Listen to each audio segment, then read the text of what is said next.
కృష్ణారావు గారు ఆ ఏర్పాట్లన్నీ కూడా చూస్తారని చెప్పి కూడా తెలియజేస్తూ మీకు ఏమైనా ప్రశ్నలు ఉన్నాయో ఏమైనా అడగదలుచుకున్నా అడగొచ్చని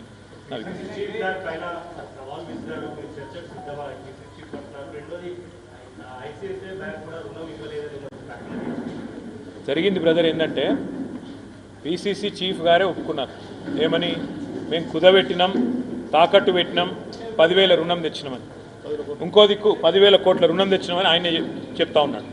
ఇంకోవైపు ఏం చెప్తున్నారు పిసిసి ప్రెసిడెంట్?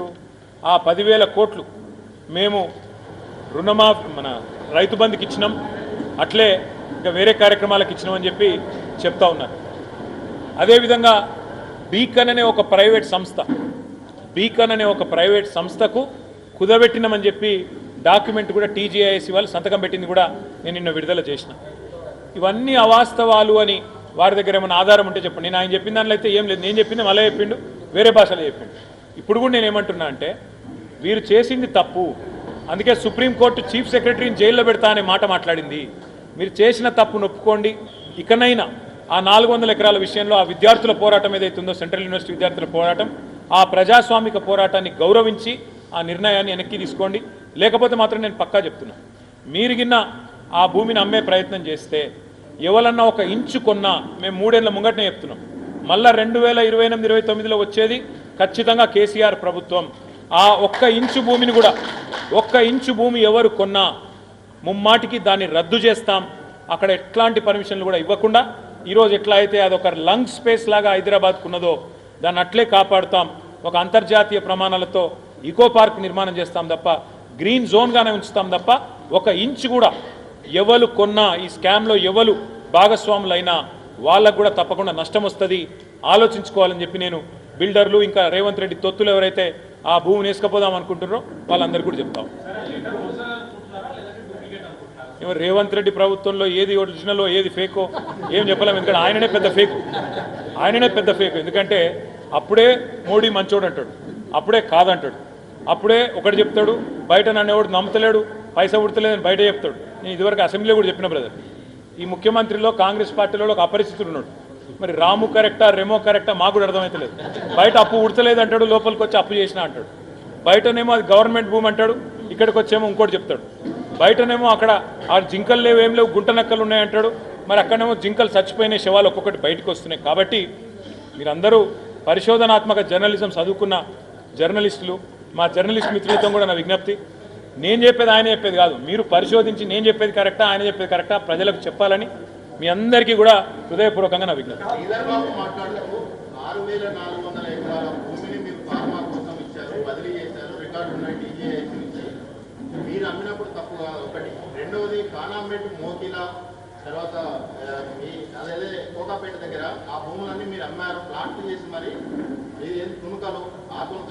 చాలా మంచి ప్రశ్న,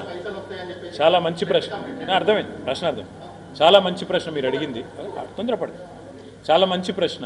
ఎందుకంటే మేము కూడా భూములు అమ్మినాం. మాకంటే ముందు కాంగ్రెస్ వాళ్ళు అమ్మినాం, అంతకంటే ముందు టీడీపీ వాళ్ళు అమ్మినాం. ప్రభుత్వానికి పన్నేతర ఆదాయం కోసం ఏ ప్రభుత్వానికైనా ఇవాళ తప్పే పరిస్థితి లేదు. ఇక్కడ ప్రజల మీద పన్నులు పెంచలేము.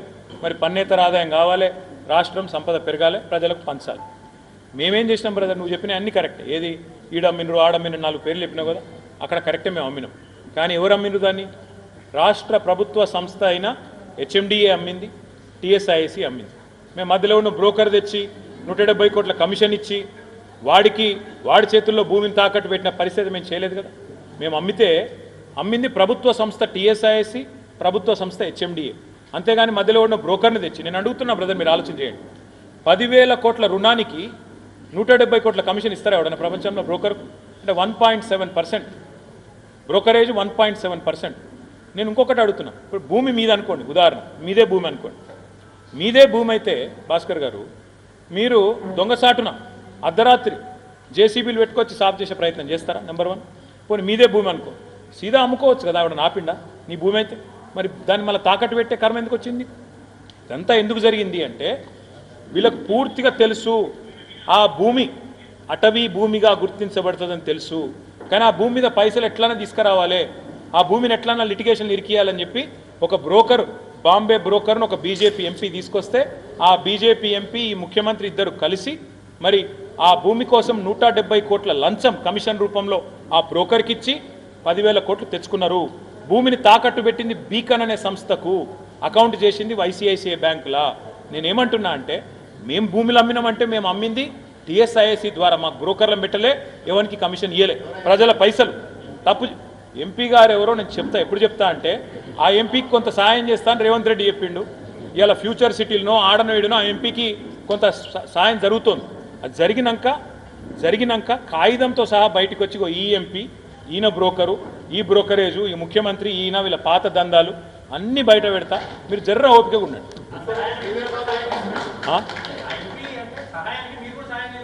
ఎట్లా అంటే దొంగ దొరకాలి కదా, మీ దొంగతనం కానీ ఏం చెప్తున్నాను. దొంగతనం అయినాక రెడ్ హ్యాండెడ్గా పట్టుకోవాలి కదా, సగంలో పట్టుకుంటే బాగుండదు కదా.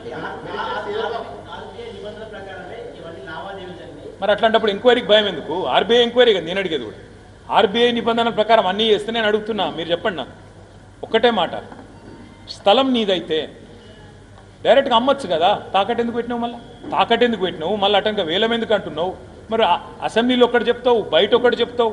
మీ పిసిసి అధ్యక్షుడు నేను తాకట్టు పెట్టినా అంటాడు, నువ్వు పెట్టలేదంటావు. ఏది కరెక్టో మీరు అనుకోండి. ఫస్ట్ ఒక అర్రలో కూర్చొని మొత్తం గాంధీ భవన్లో కూర్చుంటారా ఇంకొక అది ఎవడో పేపర్ ఒకటి రాసిండు, నాకేం సంబంధం స్వామి? ఆయన కలవడ్డదేమో, మాకేమి? మేము అన్నామా ఎక్కడన్నా? మీకు చెప్పినామా? మేము చెప్పినామా? అరే ఎవడో కూడా అంటాడు, ఆయన నాకు అర్థం కాదు. ఆయన కలవడ్డదేమో. మేము అధికారంలోకి వస్తే వీళ్ళలాగా చిల్లర పనులు అయితే చేయకపోతుంది. మీకు ఒకటి గుర్తు చేస్తా బ్రదర్, కేబీఆర్ పార్కు చుట్టూ ఆనాడు మున్సిపల్ మంత్రిగా 6 ఫ్లైఓవర్లకు టెండర్ కూడా నేను పూర్తి చేసిన 1,500 కోట్లతో. ప్రజలు ఎప్పుడైతే చెట్లు కొట్టొద్దు ఇక్కడ అని ఆందోళన మొదలుపెట్టినరో కేసీఆర్ గారు నాకు చెప్పిన ఒకటే ఆదేశం ఇచ్చింది, అందరూ బాధపడుతున్నారు 700 చెట్లు పోతాయని, క్యాన్సిల్ చేయండి, చేయకండి అని చెప్పిండు. మేము వెనుక పోయినాం. అది మా సంస్కృతి, మాకు ఆ ప్రజాస్వామిక స్ఫూర్తి ఉంది. ఆడ 400 ఎకరాల చెట్లు కొడుతున్నావు, మొత్తం జింకలు చేస్తున్నాయి, జంతువులన్నీ మాయమవుతున్నాయి, అమ్మకరా నాయన అని చెప్పి మేం కాదు కదా మొదలుపెట్టింది, సెంట్రల్ యూనివర్సిటీ విద్యార్థులు. ఆ విద్యార్థుల్లో బ్రదర్ మీకు ఒకటి తెలవాలి, 75-80% మంది మన రాష్ట్ర పనులు కూడా కాదు, వాళ్ళు వేరే రాష్ట్రాల పిల్లలు.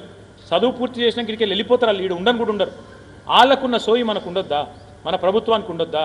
ఎంతసేపు రియల్ ఎస్టేట్ బ్రోకర్ లెక్కన ఆలోచించాలా ముఖ్యమంత్రి గారు? అప్పుడప్పుడు మనసున్న మనిషిలాగా ఆలోచించొద్దా? ఇది మా వాదన. అందుకే నేనేం చెప్పినా, ఎవరన్నా కొంటే ఒక ఇంచు కొన్నా మా ప్రభుత్వం మమ్మల్ని బద్నాం చేయొద్దు. ఇప్పుడు మేము 3 ఏళ్ల ముందు చెప్తున్నాం, ఎవడు కొన్నా ముమ్మాటికి దాన్ని రద్దు చేస్తాం, ఎట్టి పరిస్థితిలో కొనకండి, పార్టిసిపేట్ చేయకండి, ఈ స్కామ్లో మీరు కూడా భాగస్వాములు అవుతారని చెప్తా ఉన్నాం. Thank you.